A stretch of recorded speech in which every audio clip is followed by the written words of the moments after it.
you know what? Speaking of parental responsibility, what about these video games?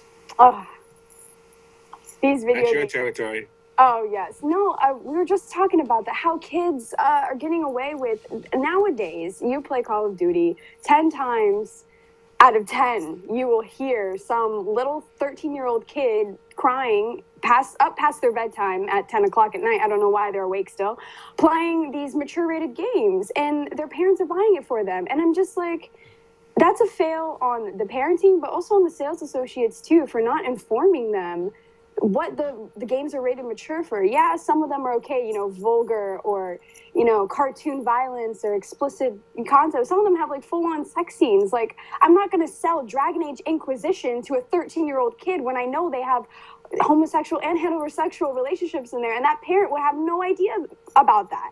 And uninformed sales associates who don't play the games aren't able to represent that enough. I would have only known because I've completed it, and I could say, you better be careful if you're going to buy your kid this. And I know people who don't. And when I worked as a sales associate, it was my number one priority, especially in the holiday season, when those kids go, Mommy, I want the new Battlefield, the new Call of Duty, please buy it for me. Like, do you know that there's a whole scene in this where you are the terrorist and you kill an entire airport? Like, you didn't know that happens? I mean, if you want your kid to play that, that's fine. Like, now you're informed. It's not on me. But it's getting bad. It's getting bad. And these games are getting more and more inappropriate because they're not for that audience. They're not for young kids. And it sucks. There's no games for young kids anymore. Is there someone who regulates that? Like, is there FCC for that, or? It's like it's a rating board, but when they feature all they do is just say maturity or whatever. Yeah, maturity 17 plus.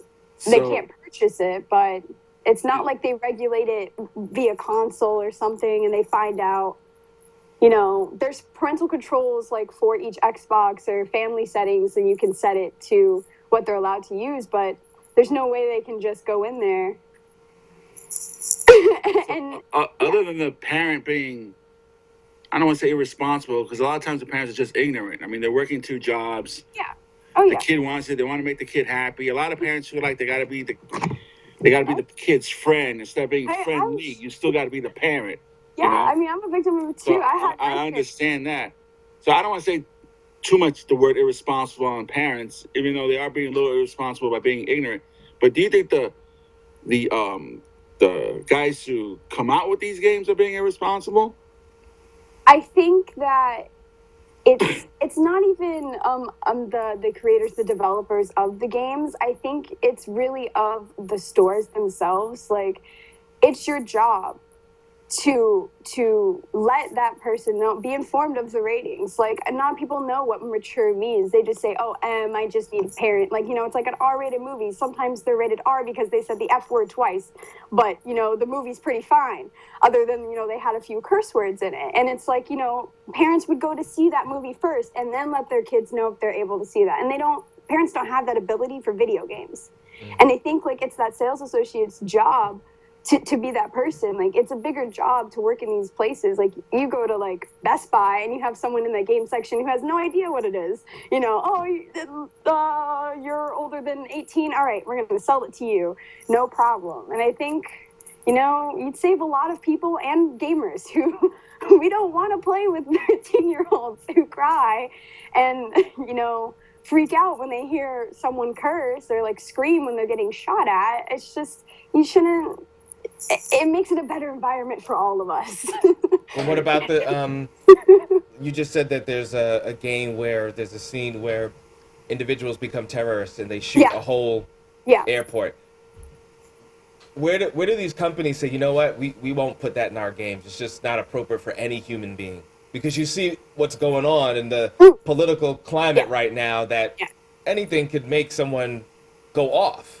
It was the game was actually in Modern Warfare 2, a Call of Duty series, a few years back. So it was actually a really controversial thing because of the time period. And there's an option in which you can turn off that mission. You don't actually have to play through that mission specifically. But I agree with you. A lot of things shouldn't be put in there. But also, it's also a way of expressing yourself in a new way of being able to experience something, like you wouldn't get the full effect of the terror and the perspective that the game is trying to bring you if you didn't have that level. It's a part of the story. It's an integral part of the story. And it's hard to explain to you if you don't know the entire story of the game. But yeah, I agree with you. I mean, I could have lived without that stage. It's, you know, I don't need more terrorism in my life, please. Right.